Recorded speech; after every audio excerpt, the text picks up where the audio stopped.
पप्पू बोला मुझे छोड़ दो जज साहब, मैं बेकसूर हूँ। जज ने कहा खामोश चोरी क्यों की? पप्पू साहब मैंने तो कुछ नहीं किया जज, मैंने तुझे पहले भी कहीं देखा है। पप्पू बोला जी साहब मैं दारू के ठेके के सामने पकौड़ी बेचता हूँ। संता ऐसा तरीका बता जिससे मैं 100 साल तक जिंदा रह सकूं। बनता 3 दिन में एक बार खाना खा और 3-4 शादियां कर दे। संता क्या इससे मैं 100 साल तक जिंदा रहूंगा? बनता इससे तू जल्दी ही 100 साल का दिखने जरूर लगेगा। टीचर ने बंता से पूछा जब बिजली कड़कती है तो चमक पहले दिखाई देती है और आवाज बाद में सुनाई देती है, क्यों? बनता स्टूडेंट टीचर से बोला क्योंकि हमारी आंखें आगे हैं और कान पीछे। सुनकर टीचर हुआ शॉक्ड।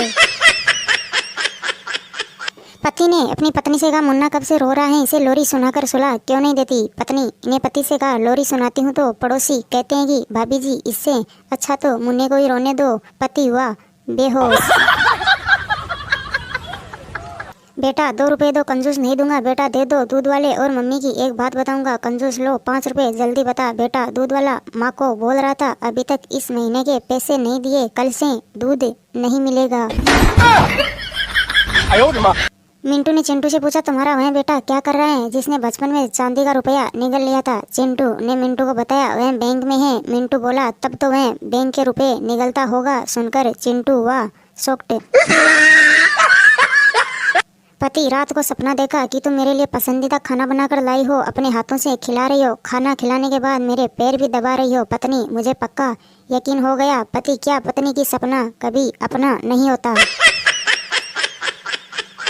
एक आदमी की तपस्या से प्रसन्न होकर भगवान उसे अमृत देते हैं लेकिन वो मना कर देता है। भगवान ने उस आदमी से पूछा क्यों वत्स अमृत क्यों नहीं पी रहे? आदमी ने कहा अभी अभी गुटखा खाए हैं प्रभु, कैसे थूक दें। लड़का पार्क में पेड़ के पीछे अपनी गर्लफ्रेंड के साथ खड़ा हुआ था। बुढ़ा आदमी पास से गुजरा और बोला बेटे क्या ये हमारी संस्कृति है? लड़का नहीं अंकल, ये तो मल्होत्रा अंकल की रीना है, आप दूसरे पेड़ के पीछे जाकर चेक कीजिए।